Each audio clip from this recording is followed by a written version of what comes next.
Oh Allah, you're the best of protectors, so protect me. Oh Allah, you're the best of protectors, so protect me. الحمد لله رب العالمين والصلاة والسلام على سيد المرسلين أما بعد فأعوذ بالله من الشيطان الرجيم بسم الله الرحمن الرحيم الصلاة والسلام عليك يا رسول الله وعلى آلك وأصحابك يا حبيب الله الصلاة والسلام عليك يا نبي الله وعلى آلك وأصحابك يا نور الله. Welcome dear viewers to another episode of our program Al-Asma'ul Husna. Alhamdulillah, as you know, in this episode we'll be covering another beautiful name of Allah'Azzoujal. As we have done in every episode so far, we're covering the 99 beautiful names of Allah subhanahu wa ta'ala that are mentioned in the hadith. And the excellence of memorizing those 99 names is that a person will enter paradise, inshallah. We also discussed right at the beginning that one meaning of memorizing them is to know them, know the names along with their meanings. What are the deeper meanings of those names as well? And this is what we're endeavoring to do in this particular program of ours. So inshallah, in this episode we'll be covering another beautiful name of Allah subhanahu wa ta'ala, and that name is Khabir, the all-aware, the one who knows everything. So the definition given by the ulama is that being before which everything is apparent. Nothing is concealed from that, and it's revealed to him in a complete manner. There's no obscurity whatsoever. And this is different to insan, because for example, we know about a mobile phone, we know about a book, we know how to use a mobile, we know how to read a book from beginning till end. But what about the manufacturing process? What about the publishing process? Do we know what components the phone contains, what things are inside the phone, the motherboard, and the details regarding that as well? Many of us don't, but we know how to use the phone. And in terms of a book, again, we know about the contents of a book, but what stages has that book gone through before it reached us? We're not aware of that because we're not in that field. So only an expert will know about these things, about the phone, about the book. So the one who knows about something completely, accurately, deeply, without anything being obscure from him, that person is known as Khabir. But here, in reference to Allah subhanahu wa ta'ala, we won't say person. That was an example for creation. Allah subhanahu wa ta'ala is not a person. Allah subhanahu wa ta'ala, we will say his that, his being. So his being is Khabir, all aware, all knowing. And in the Quran, Allah subhanahu wa ta'ala says, Inna Allah la yakhfa alayhi shay'un fil ardi wala fis sama'. Surah Al-Imran verse 5, that indeed there is nothing hidden upon Allah subhanahu wa ta'ala in the earth and the skies. Meaning, there's nothing hidden upon Allah in the earth and the sky. And in another verse, Surah Al-An'am, verse 59, we're told that Allah subhanahu wa ta'ala even knows about a leaf that drops. مِن وَرَقَةٍ إِلَّا يَعْلَمُهَا. A leaf that is in motion. Allah subhanahu wa ta'ala is aware of it. And His knowledge is pre-eternal. His knowledge is everlasting. It does not accept change. His knowledge does not increase or decrease. So there are so many differences in relation to the knowledge of Allah subhanahu wa ta'ala and creation. Allah knows the external, the outer, He knows the inner, the internal as well. He knows the zahir, He knows the batin as well. In the Quran, Allah subhanahu wa ta'ala has used this name Khabir in more than 40 places. Sometimes He's used it alone, Khabir. Sometimes He's used it alongside another name.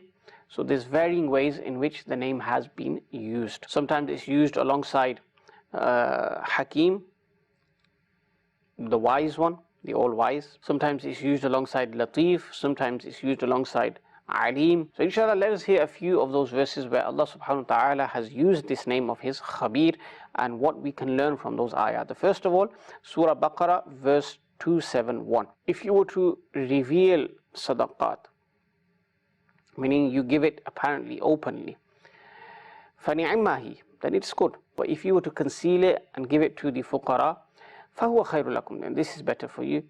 وَيُكَفِّرُ عَنْكُم مِّن سَيِّئَاتِكُمْ, and Allah subhanahu wa ta'ala will remove your sins from you. He will expiate your sins. وَاللَّهُ بِمَا تَعْمَلُونَ خَبِيرٌ, and Allah is all aware, all knowing of what you do. Subhanallah. Now when we give sadaqah openly, what's our intention behind it? Obviously we have an intention But what is that intention? Do we want people to find out that we give sadaqah? Do we want people to praise us for giving sadaqah? Do we want to attain a certain maqam, a rank amongst people because of giving sadaqah? What is our intention? Or is it to gain the pleasure of Allah subhanahu wa ta'ala? By giving sadaqah, is our intention to please Allah subhanahu wa ta'ala and earn His rida, His pleasure? Or does he give it again with a good intention that people are encouraged to give? So he fulfills his fard obligation of zakat. He gives it openly so that people who don't give it, who may be related to him, who may know him, who are in his circle of friends or loved ones, and then they see him giving it so that people follow him in this good act of his. And if this is the intention, then fine, alhamdulillah, it's a good intention for the pleasure of Allah, to encourage people, to motivate people. But Allah subhanahu wa ta'ala knows every way that you give sadaqah, whether you give it openly, whether you give it hidden, in a hidden manner, secretly, overtly. So however you give it, Allah subhanahu wa ta'ala is aware. And when a believer knows that, then he wouldn't want people to find out. Obviously, in certain cases, it would be good for people to know. But generally speaking, he wouldn't want people to know. Why? Because Allah subhanahu wa ta'ala knows. Okay, 6 billion plus people in the world don't know that I gave sadaqah. Allah subhanahu wa ta'ala, my Lord, knows. Who is going to reward me on the Day of Judgment? Allah Jalla wa Ala is going to reward me. Allah'Azzoujal is going to give me reward in full, inshaAllah. So if He knows, and He is the one who is going to bestow me with reward in both worlds, in the dunya, in the akhirah, then what do I care if people know or not? Yes, if Allah subhanahu wa ta'ala were to reveal that to others through no work of my own, in some way or form they find out, that's the mercy of Allah subhanahu wa ta'ala. It's a very sensitive topic, because sometimes what can happen is a person will give zakat or give charity to those who are deserving, but he doesn't give it directly, he'll give it through a means. So there's 3 people involved: him, the giver, is the recipient, and the one who is going to transport those funds, take those funds. And sometimes the intention may be that the middleman, he mentions to him that the first person gave it, or he tells him don't mention it, but he knows that he will end up mentioning it. So these intentions are not good. These intentions are not commendable. So in that situation, even though he from his side is thinking that I'm giving it in a concealed way, but the intention is that the person will end up conveying, the middle person will end up conveying my name, and the person receiving it will say, subhanallah, what a generous person, or what a sakhi, kind-hearted person, a generous person. Then Allah subhanahu wa ta'ala is aware of this. Allah is Khabir. Allah knows about the intention of the hearts. So we need to rectify our intentions as well. Everything should be done with sincerity for the pleasure of Allah subhanahu wa ta'ala. In another place in the Quran, Allah subhanahu wa ta'ala, in Surah Bani Israel, He mentions that He knows about people's sins. He is observing those sins, He is seeing those sins, and He is sufficient for a slave in terms of being a witness to those sins. And Allah subhanahu wa ta'ala has used the word Khabir in that verse. And this particular verse is an admonisher. It has great lesson and counsel for us. When we know Allah subhanahu wa ta'ala is the one who gave us life, Allah will give us death, Allah will resurrect us, Allah subhanahu wa ta'ala will reward us or punish us on the Day of Judgment. When we know all of this is in the control and power of Allah subhanahu wa ta'ala, then why are we making things bad for ourselves? When He is the witness, why are we sinning? He does not forget. La yadillu rabbi wa la yansa. Allah subhanahu wa ta'ala does not forget. So through this name Khabir, as mentioned in this verse, where Allah Jalla wa Ala says He knows about people's sins, He is seeing those who sin, then this is a great lesson for us. That just how we fear people, and insan commits sins, hidden away from people, in seclusion, because he thinks people can't see him. And he's scared if a person were to catch him in the act, or catch him doing something wrong. Imagine the embarrassment. This name of Allah subhanahu wa ta'ala, and us knowing that Allah'Azzoujal is aware of our sins when we commit them, then this should give us a mindset to avoid sins at all cost. Because Allah subhanahu wa ta'ala is aware. He is watching us when we sin. And nothing escapes His knowledge. Nothing at all. Nothing is hidden from His knowledge. And there are so many narrations in this account that a person on the Day of Judgment will be punished and humiliated, disgraced, because before people he acted very pious, but when he was alone he would commit big major sins, daringly, openly. Was it not his beliefs that Allah is watching? It was. But he succumbed to his nafs, his desires, his whims, unlawful desires, carnal desires. May Allah subhanahu wa ta'ala save us. And whenever we commit a sin, may Allah subhanahu wa ta'ala give us tawfiq to repent straight away. Because not repenting straight away is harmful. What if a person died the next moment? Or what if he was not even given tawfiq to do tawbah thereafter? So straight away a person should feel penitent, remorseful. We're humans and it's human nature to sin. But we can avoid it as well. We can refrain from it as well. There are many asbab: good company, studying Quran and Hadith, adopting certain wazaif. There are so many ways as well, inshallah. The deen has not left believers in a state of hopelessness. The deen has given us many avenues, many means and ways whereby we can protect ourselves as well. And there are also accounts of people, our aslaf, our elders, our Muslims of the past, who mataqazay bashariyat, due to human nature, they committed a sin, and a while after they thought about it and they thought, Allahu Akbar, I was committing that sin and Allah'Azzoujal was watching me. Allah subhanahu wa ta'ala was aware of what I'm doing. And because of that thought, because of that shame they felt before Allah subhanahu wa ta'ala, many of them, their souls would depart from their body. They would die out of fear of Allah subhanahu wa ta'ala, out of that shame that they felt. So we should always have this mindset. When we're about to sin, Allah is watching me, Allah is watching me. And this is why our pious predecessors, rahimahumullah ta'ala, would give this mindset to their youngsters, the youth in that time, and say, look, you should always have this mindset, this belief, this certainty in the forefront of your mind that Allah is watching me, Allah is witnessing what I'm doing.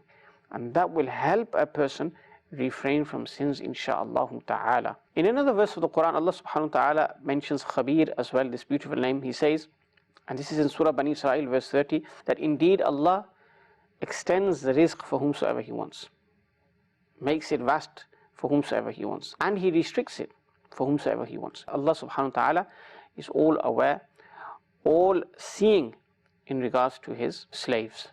So Allah subhanahu wa ta'ala has complete knowledge regarding them. He sees them. So Allah subhanahu wa ta'ala grants rizq to a person in accordance to His pre-eternal knowledge. He knows what is better for a person. Sometimes He gives kathir mal, a lot of wealth to a person. At other times you see someone who is not given as much. Some people are wealthy in society, some people are impoverished, or some people suffer from poverty. Some people are granted enough so that they can survive. So there are mukhtalif halat, there are various states when we look at society. And in one hadith we are told about the hikmah, the wisdom behind this. And this is Allah's affection towards creation, subhanallah. The hadith states there are many people, the soundness of whose faith lies in them being wealthy. Meaning for their faith to remain firm and strong, Allah subhanahu wa ta'ala grants them wealth. If they were not given wealth, that would weaken their iman. They would end up complaining in the court of Allah. They would end up doing wrong. So that's why they are given wealth. And then there are people who are less privileged in terms of wealth, but that's not devoid of wisdom as well. They are given less because in the pre-eternal knowledge of Allah subhanahu wa ta'ala it's known that if that person was given a vast amount of wealth, he would end up misusing it or using it in acts of disobedience. So the soundness of his faith lies in him being poor and not wealthy. So this is the wisdom of Allah subhanahu wa ta'ala, which He knows. And at times we suffer, we go through calamities and problems, and we can't quite understand why we're going through a certain situation. But Allah is all aware. Allah knows. Allah is full of wisdom. He is all wise. Those people who are wealthy, who are given wealth, they spend in the way of Allah subhanahu wa ta'ala. And it's because they've been given that wealth. And there are others who, if they were given wealth, they wouldn't do that. So there's different things. So the khulasa of this hadith is that Allah Jalla wa Ala knows which state is best for what person. This state is better for this person, this state is better for this person in terms of wealth. And there are others who are given less, and even in that state where they have less, they worship Allah sincerely, they plea in His court, they are sincere in their a'mal. But if they were to be given wealth, the opposite may happen. They leave ibadah, they develop ostentation, so many other problems that come with it. So Allah subhanahu wa ta'ala is Hakim. Allah ta'ala is Khabir. He knows, He is fully aware of the creation and what is better for them. And in another verse of the Quran, Allah subhanahu wa ta'ala Himself says, Surah Shura, verse 27, وَلَوْ بَسَطَ اللَّهُ رِزْقَ لِعِبَادِهِ لَبَغَوْا فِي الْأَرْضِ وَلَكِنْ يُنَزِّلُ بِقَدَرٍ مَا يَشَاءُ. And if Allah subhanahu wa ta'ala extended the rizq for everyone, لَبَغَوْا فِي الْأَرْضِ, they would cause corruption in the earth. وَلَكِنْ يُنَزِّلُ بِقَدَرٍ مَا يَشَاءُ. However, Allah reveals sustenance in accordance to what He wills. So, in this episode, we heard a few things about the beautiful name of Allah, Khabir, the All-Aware. He is aware of our situation. He is aware about the thoughts that cross our mind and heart. He is aware about our intentions. He knows whether we're intending good in a situation or intending bad. So when we know that Allah is Khabir, we should rectify our intentions. When we know Allah is Khabir and He is all aware of people's sins, we should not sin. We should avoid sin. We should refrain from sin. Why? Because Allah subhanahu wa ta'ala will reveal those sins on the Day of Judgment, and we won't have any place to hide. So Khabir, this beautiful name of Allah, what does it require from a person, an insan, a believer? That we rectify our state, our batin and our zahir, our inner and outer. Insha'Allah ta'ala, by means of this, we will rectify all our affairs. And secondly, we should be aware that Allah subhanahu wa ta'ala, He knows of our sins when we commit sin.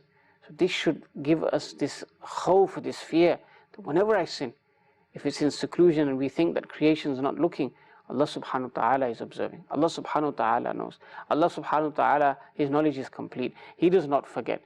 And we could be disgraced and shamed because of those sins as well. So Khabir should develop taqwa in our hearts. And Khabir, we just heard that Allah subhanahu wa ta'ala, He knows what is better for His creation in terms of rizq as well. That it's better for such a person to be wealthy, such a person to be poor. And we heard a powerful hadith in this regard, that certain people, their iman will remain intact and sound if they are given wealth. And using that wealth, they will spend in the way of Allah subhanahu wa ta'ala. They will do acts of goodness, they will worship. If they didn't have that wealth, then they'll just be complaining all the time. And then there are others who, in their state of poverty or having less in terms of wealth, they worship Allah abundantly, they are sincere in their acts of worship, and they try their hardest to obey Allah subhanahu wa ta'ala. But as soon as they're given wealth, then those people may end up misusing that wealth, spending it in places of transgression and sin as well. So Allah subhanahu wa ta'ala is all wise, and He said if He gave everyone the same amount of rizq, then there will be corruption, fasad on the earth as well. So Allah subhanahu wa ta'ala is Khabir. Allah subhanahu wa ta'ala is aware of His creation and what each and every one of us needs. And we can never doubt that, because He is our creator, our cherisher, our sustainer, our Lord, our nourisher. Insha'Allah ta'ala, if we keep these points in mind regarding the name Khabir, we'll gain blessings in both worlds. Ameen. Bijahin Nabi al-Amin. Sallallahu alayhi wa alihi wa sallam. Oh Allah, You the best of protectors, so protect me. Oh Allah, You the best of protectors, so protect me.